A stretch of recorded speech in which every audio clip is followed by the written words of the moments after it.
ओम शांति।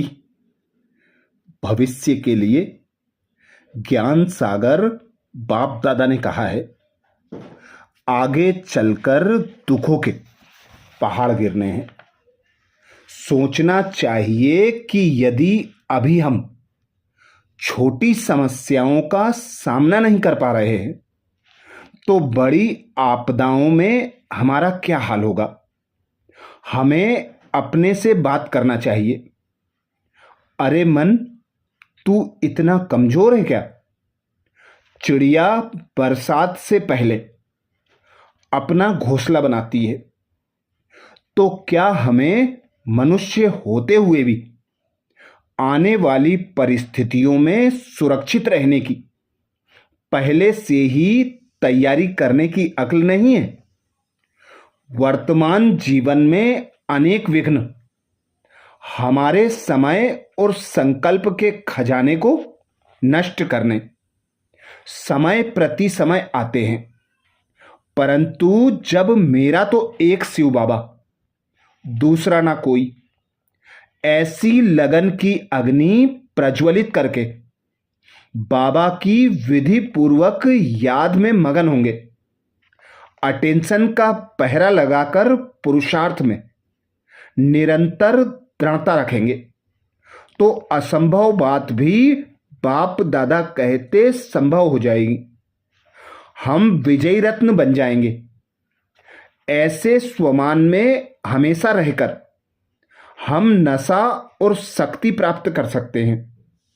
शिव बाबा से बार बार बातें करने का तथा सुनने का सुखद अभ्यास है, तो क्या मुश्किल है? बस एक बाबा से अटूट प्यार हो और निश्चय बुद्धि रहे। इस तरह से हम निश्चिंत और विदेही अवस्था में रहने का अभ्यास कर सकते हैं, अभ्यासी बन सकते हैं। यह कितनी बड़ी उपलब्धि है।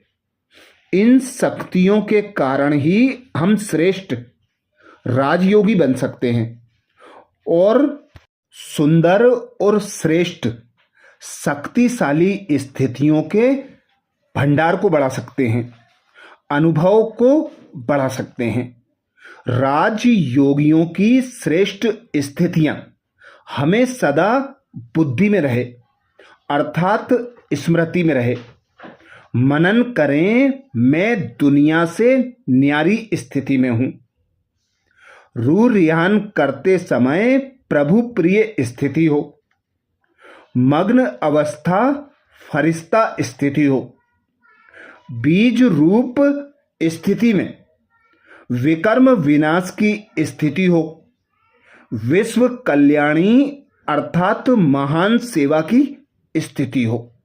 जैसे दीवा बुझने की स्थिति में होता है तो आखिर में वह भभक कर फिर बुझ जाता है।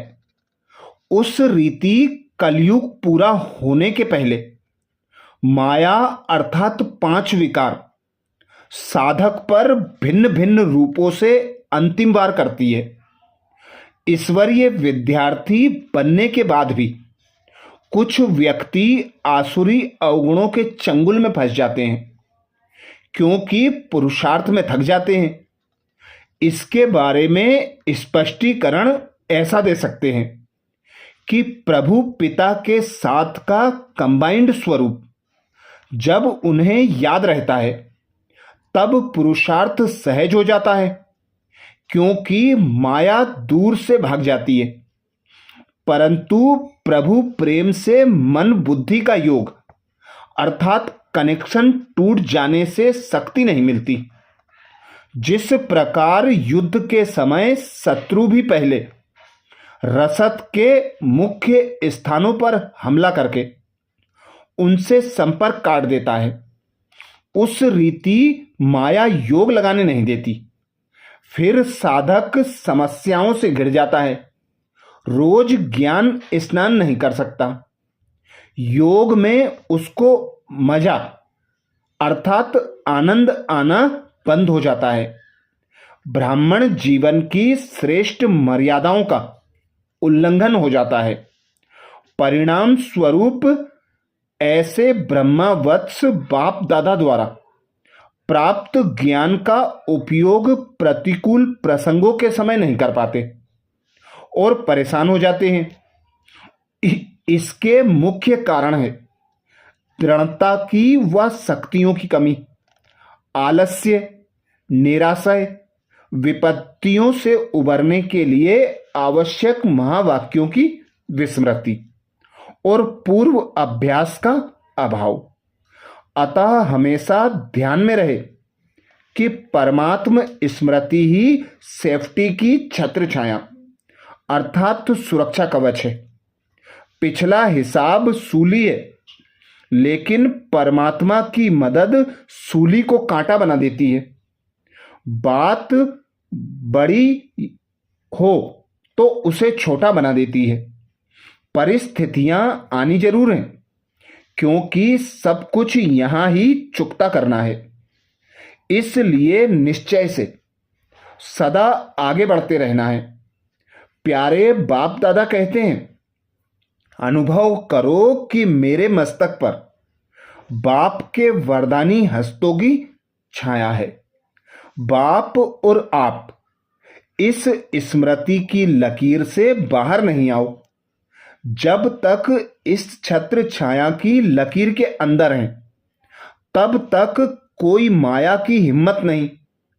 फिर मेहनत, रुकावट व विघ्न, इन शब्दों की अविद्या हो जाएगी। जैसे बीज बोने का काम योग्य समय पर ही करने से किसान को एक बीज का 1000 गुना फल प्राप्त होता है, उसी तरह पुरुषोत्तम संगम युग का 1 सेकेंड का पुरुषार्थ भविष्य कल्प के 1 वर्ष की संपन्न स्थिति की प्राप्ति कराता है।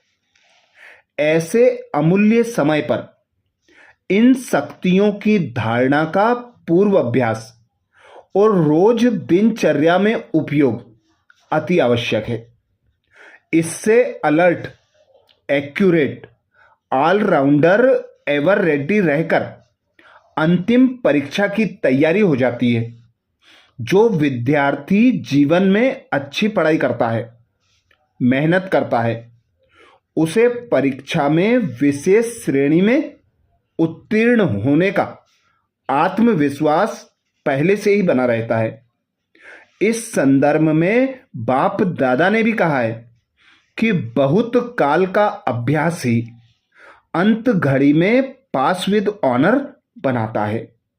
अब नहीं तो कब नहीं, इस स्मृति में रहकर अपने पुरुषार्थ की गति को तीव्र कर एक बाबा की याद की लगन में मगन होकर एक बाबा के ज्ञान का मनन चिंतन कर एक बाबा से जो शक्तियां प्राप्त होती हैं उन शक्तियों का प्रयोग कर, ज्ञान शस्त्रों का प्रयोग कर, बाबा की याद से बल लेकर स्वयं को अंतिम समय के पेपर में पास विद ऑनर बनने लायक बनाना है।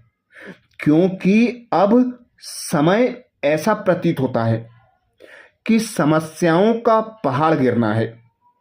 एक तरफ विकारों की अग्नि होगी, दूसरी तरफ संबंधियों के हिसाब किताब होंगे, तीसरी तरफ प्रकृति का वार होगा, चौथी तरफ सिविल वार, युद्ध होंगे।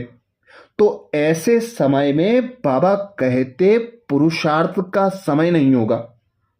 आप हलचल भरी स्थितियों में अचल रहने के लिए एक बाबा को अपना बना लो, एक बाबा पर अपना सब कुछ अर्पण कर दो, तो अंतमति सोगति हो जाएगी। अच्छा, ऐसे ही और विशेष अंतिम समय के बाबा के महावाक्यों के लिए बाबा के चैनल को सब्सक्राइब करें। वीडियो को सभी बीके भाई बहनों को शेयर करने की सेवा जरूर करें। ओम शांति।